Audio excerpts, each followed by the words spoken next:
Break के बाद एक बार फिर से आपका स्वागत है। आज कंज्यूमर अड्डा में हम बात करें वर्क फ्रॉम होम की कि अब जबकि पूरी दुनिया नॉर्मल हो रही है तो वर्क फ्रॉम होम का क्या होगा और वर्क फ्रॉम होम को लेकर हमारा सही एटीट्यूड क्या होना चाहिए एज एन एम्प्लॉय।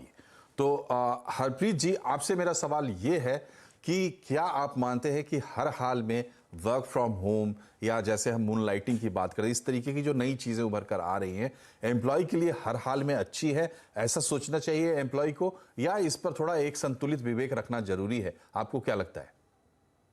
जी, इस पर मनोज जी एक संतुलित विवेक रखना ज़रूरी है। मैं इस बात से सहमत हूँ और जहाँ तक रही मून लाइटिंग की बात तो इंडस्ट्री वाइड सभी लोग जानते हैं कि आईटी एम्प्लॉय 10 से 12 घंटे काम कर रहे हैं प्रत्येक दिन और विदाउट एनी ओवरटाइम बेनिफिट्स। तो इट इज़ नॉट पॉसिबल किसी भी एम्प्लॉय के लिए 10-12 घंटे एक कंपनी में देने के बाद दूसरी कंपनी में जाकर 8-9 घंटे काम करना। क्योंकि अगर लीगल पर्सपेक्टिव से देखा जाए तो dual employment shops and establishment G G act में वो बताया जी, गया ठीक है है। जहाँ आज पर हम एक चूंकि वर्क एम्प्लॉय फ्रॉम 8 होम से की 9 बात कर घंटे रहे हैं काम इसलिए कर रहा है। आपसे ये सवाल मैंने जी, मून लाइटिंग उसमें मैंने जोड़ दिया। जी, जी, तो जी, उसमें खास आज तवज्जो हमारी जो है वो वर्क फ्रॉम होम पर ही है। ये जी, बताइए जी, यादव साहब कि अभी मैं एक एग्जिस्टिंग काम कर रहा हूं और ज़्यादा से ज़्यादा वो एक हाइब्रिड मॉडल है, कभी कभी रिक्वेस्ट पर मुझे वर्क फ्रॉम होम मिल जाती है। अभी मेरे सामने एक अपॉर्चुनिटी आती है जिसमें सामने वाली कंपनी कहती है कि आप रिमोट जॉब पर होंगे, इंडिया में कहीं भी बैठकर आप काम करें, हमारा काम पूरा करें।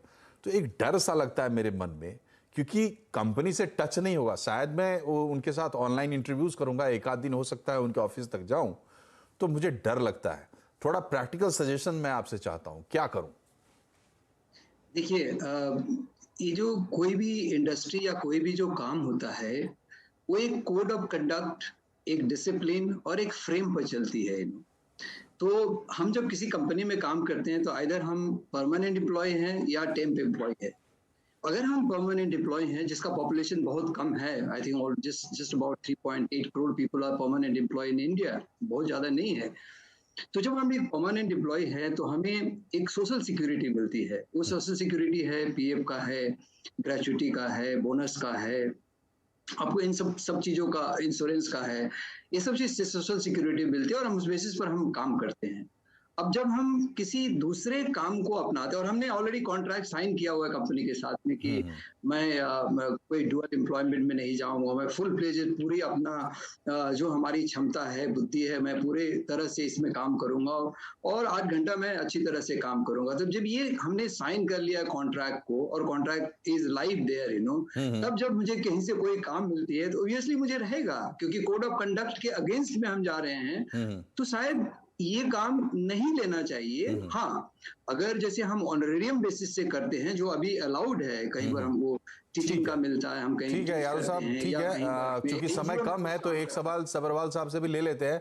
सब्रवाल साहब, ये बताइए, ये बहुत सारी चेंजेस देखने को मिल रही है और बहुत फास्ट हो रही है।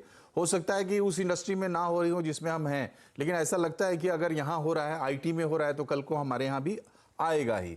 तो ये तमाम चीज़ें जो डेवलपमेंट्स हो रहे हैं, क्या इसको रेगुलेट करने की, रेगुलेशंस की भी ज़रूरत है?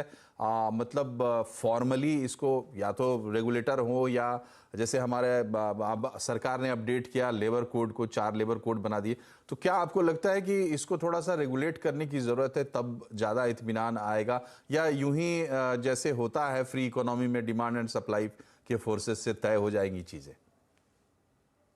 हमारे पास तो रेगुलेटरी कोलेस्ट्रॉल बहुत है साहब। 67,000 कंप्लायंसेस हैं, 26,000 रास्ते हैं जेल जाने के लिए एम्प्लॉयर्स के लिए। तो आई थिंक अभी अभी इवॉल्व है, अभी जल्दी स्टेज है, अभी पहली इनिंग्स है इस खेल की, तो थोड़ा खेलने दीजिए ना। आई मीन ड्राइविंग लाइसेंसेस 30 साल बाद इशू हुए थे कार के इन्वेंशन के बाद। तो थोड़ा ये जो न्यू स्टाइल्स ऑफ वर्किंग है, जो नए नए चेंजेस आ रहे हैं, थोड़ा और हमको ढील देनी जी जी। चाहिए। अगर कोई अब्यूजेस आने लगे तो फिर देखना पड़ेगा, लेकिन जो कंज्यूमर प्रोटेक्शन का आर्ग्यूमेंट लेबर लॉज में एटलीस्ट ऑब्जेक्टिव था, वो तो मीट नहीं कर पाए ना पुराने लेबर लॉज। जी जी जी। थोड़ा मेरी तो ये दरख्वास्त होगी कि थोड़ा ढील दी जाए अभी। जी, चलिए, बहुत बहुत शुक्रिया आप तीनों का हमसे जुड़ने के लिए और अपने वैल्यूएबल विचार हमारे दर्शकों के साथ शेयर करने के लिए। हमें उम्मीद है कि आपको भी एक इंसाइट ज़रूर मिली होगी इस तमाम चीज़ों को लेकर, और सारे इंडस्ट्री के जाने माने लोग हैं, बहुत प्रैक्टिकल बातें यहाँ पर हुई हैं, तो एक ओपन माइंडेड अप्रोच लेकर चलना होगा। इन तमाम चीज़ों को इवॉल्व होते हुए आप देखें और इसमें शामिल हों। हमारी शुभकामनाएं आप सभी के साथ है, चाहे आप एम्प्लॉयर हों चाहे एम्प्लॉई हों। बहुत बहुत धन्यवाद। नमस्कार।